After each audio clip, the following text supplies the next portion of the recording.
bakulembeze bannange civil leader of opposition abaka ba parliament mwenna bakulembeze bannange mwenna bakadde baffe abatukulembera mu ati abatukulira mu myaka mu ati ne betulabiddeko ne betukoze nabo mu ati bakungubazi bannaffe mwenna abasebo ne bannyabo kitalo nnyo kitalo ddala aba VIP ebyo mwagala naye babagamba okwekalakaasa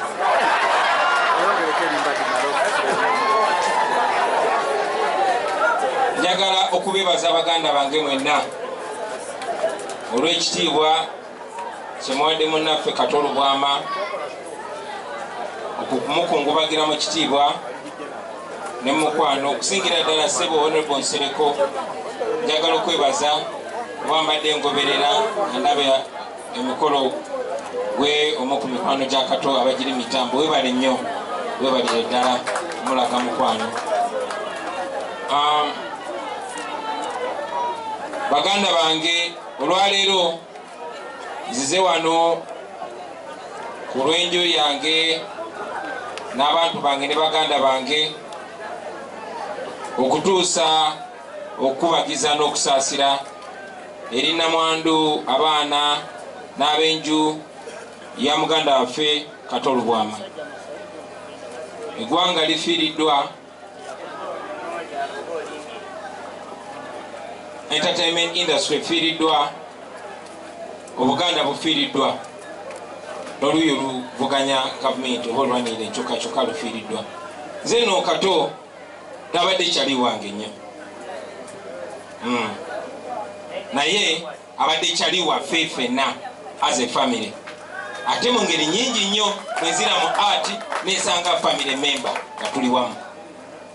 Bwe twali mu parliament ey'ekumi twali ffenna, era twakwatagana nnyo mu period yatogikwatako. Bodda mu mikwano gyange egisinga mikwano gya Kato Lubwama mubalabye nga babogerako babigirwa bawayiswa nawe ketuloba bano mwana naye that was Kato. Ladies and gentlemen, eggwanga lifiiriddwa omusajja omuyiiya aplayinze role ye ey'amaanyi ennyo. So situnuulira jasinga nze omuntu naye kyabadde atugasa ffenna okutwalira wamu. As an inspiration, temwandibadde wano wiiki namba nga Kato tali wano. But most importantly, obuganda bufiiriddwa. Tuli baganda, kitukakatako okucelebratinga muganda waffe n'okumukungubagira n'okumuwa ekitiibwa ekyo kyabaasaanidde. Tekitwetagisa kuba nti tubadde close nnyo ab'omukwano.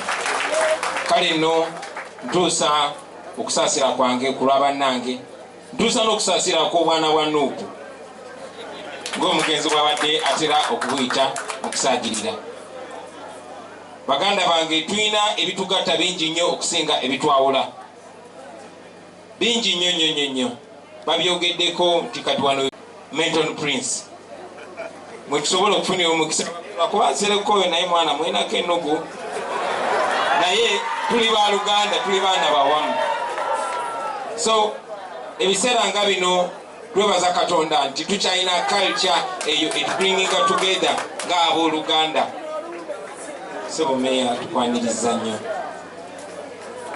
So tufiiriddwa, mutulaba bwe muba mwetegereza abasebo ne bannyabo newankubadde batera okwagala ennyo otufuula abantu ab'okuzannya obuzannyi. Naye nze nali sinaba nagenda mu nsonga z'abukulembeze nga Kato Lubwama gyali. Olwo generation yange yalowooza nti ate erina kyeyina okuteekawo ekyobusungu si byakusaaga busaazi. Era bwe twatandikira oluyombo ne Kato twali mu parliament nkubagana eno n'obusajja Nsereko bamukutte mbadya Kato ali mukozi na mazina. Oganayiko kyaligo story ki nga bw'omanyi, naye nga bwatyo baddamu kwegamba nga twexchanging bwe tutyo. Kati ate mikwano gyaffe abamu banyiga nga bagamba mwana olaba Kato laba bwayogera ku president waffe. Kato ye bwali mukulu wange yeerabira nti nafuukira ddala president wa Uganda.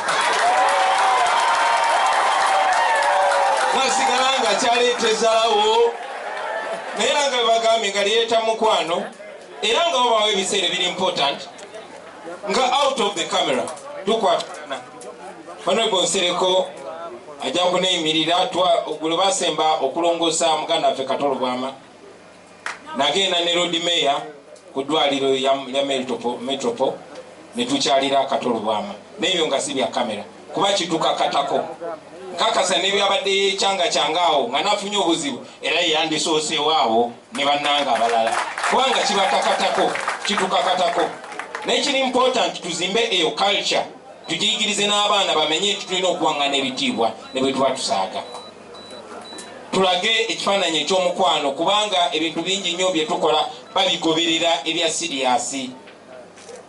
So mu kaseera kano njagadde mu ngeri ey'enjawulo famire ya Kato Lubwama bannange mbasaasire naye muganda wange Kato lwaleero nga tukusiibula njagadde omanye nti sikulina akombwa